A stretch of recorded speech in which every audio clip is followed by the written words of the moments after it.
Hi guys, this is Nivita. In this video, I am going to explain you about pressure in the digestive system. We all know digestive system is a system which used to digest the uh, taken food, right? So we are going to see about the pressure in the digestive system. The body has an opening through it. We all know digestive system refers to the part from mouth to the anus. So there is an opening in the body via this digestive system. This opening, the digestive tract, is rather tortuous. Tortuous refers to twists and turns. Okay, it extends from 6 meters from the mouth to the anus. The digestive system extends from mouth to the anus. Most of the time, it is closed at the lower end, right? Because most of the time, anus is closed. Okay, and as several other restrictions, there are so much of restrictions inside the digestive system itself. There are so much of valves, everything. Then shows systematically the valves and the sphincter means circular muscles of the digestive tract. Here you can see there is a ring of muscles, okay, at stomach esophagus junction. This is the stomach and this is the esophagus. At the junction we can find the ring of muscles, okay, and here also there is one ring of muscles which is known as pyrolus, and here there is a valve between the small intestine and large intestine, and this is a anal sphincter, okay, uh, which opens for the passage of food, drink, and thereby products. So those valves open only when there is a passage of food or drink. These valves are designed to permit unidirectional flow of food. Why these valves are designed means only there should be a unidirectional flow of food, because the food should be in unidirectional. Then after the entry of the food, this ring of muscles closes. Then only the food will not go backwards. Okay, so that is the reason for those sphincter and all. Then just remember that to permit the unidirectional flow of food, with some efforts it is possible to reverse the flow, but we can reverse the flow, such as during vomiting means what? It is a reverse flow of food only, no, so which refers to emesis. The pressure is greater than the atmospheric pressure in most of the gastrointestinal tract. So in the gastrointestinal tract, which is the digestive tract, the pressure is greater than the normal atmospheric pressure. Okay, however, in the esophagus, pressure is coupled to the pressure between the lungs and the chest wall. So here this is esophagus, no, esophagus refers to the long pipe that extends from mouth to the stomach. The pressure is coupled to the pressure between the it has a pressure between the lungs and the chest wall. Okay, the chest wall refers to intrathoracic pressure.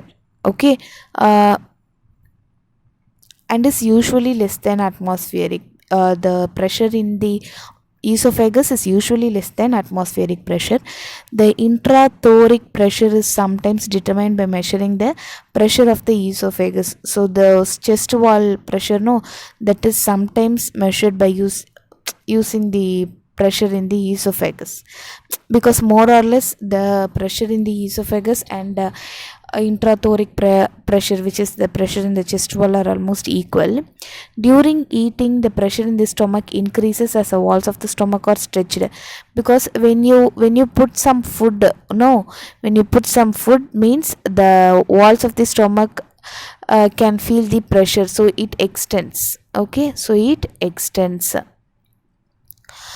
um However, since the volume increases with the cube of the radius, so how much the volume increases? It increases with the cube of the radius. Okay, while the stretching force is proportional to the radius. So here the volume increases with respect to the radius. There are some radius for every one stomach, right? So depending on the radius, the volume increases, while the stretching force, which is the given by the food, okay, is proportional to the radius, okay. But in stomach the increase in pressure is very slow only. More significant increase in pressure is due to the when we are eating, no, we used to swallow some air.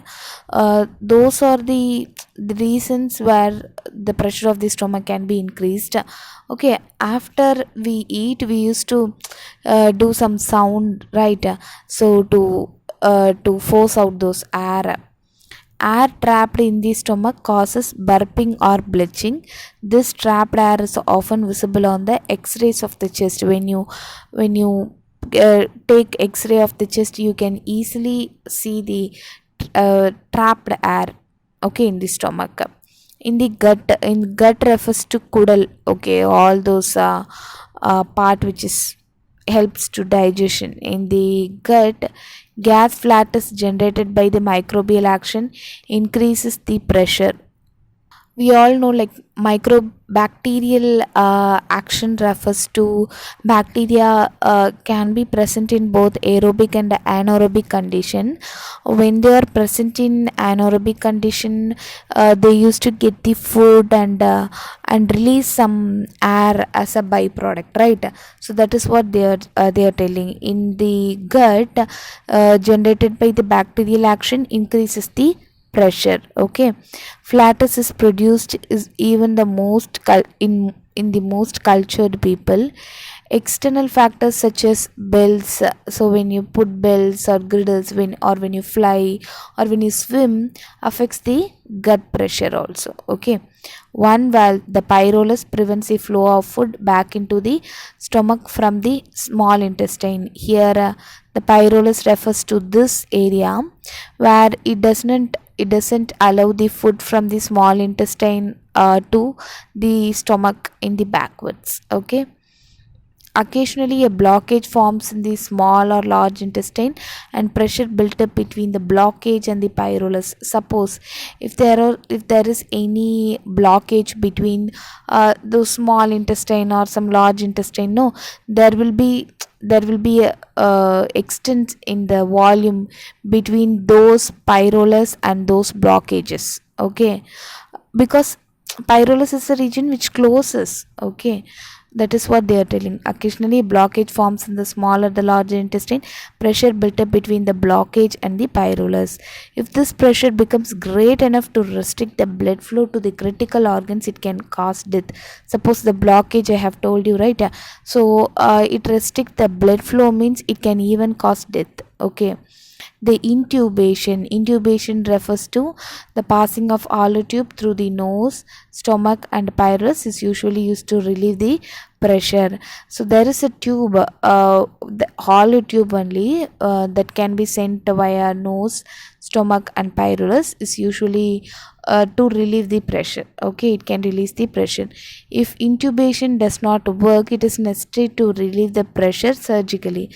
So if the intubation method is not work means, then we can relieve the pressure by using surgery, okay. However, the high pressure greatly increases the risk of infection because the trapped air gas rapidly expand when the incision is made. So because the high pressure, when inside the body, when the high pressure is created, it can cause the increase of infections also, because the trapped air rapidly expands.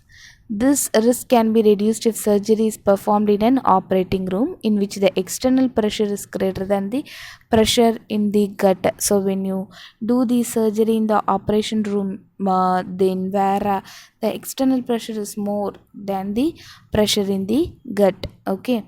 The pressure in the digestive system is coupled to the in the lungs.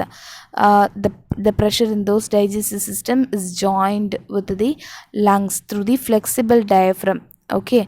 Via diaphragm they used to couple the pressure in the digestive system and the lungs of two organs. When it's necessary or desirable to increase the pressure in the gut, such as during the defecation, the persons take a deep breath. Suppose when you want to release the solid waste from your body, no, those time there is a need to increase the pressure in the gut, then only easily the solid matter will come out of the body.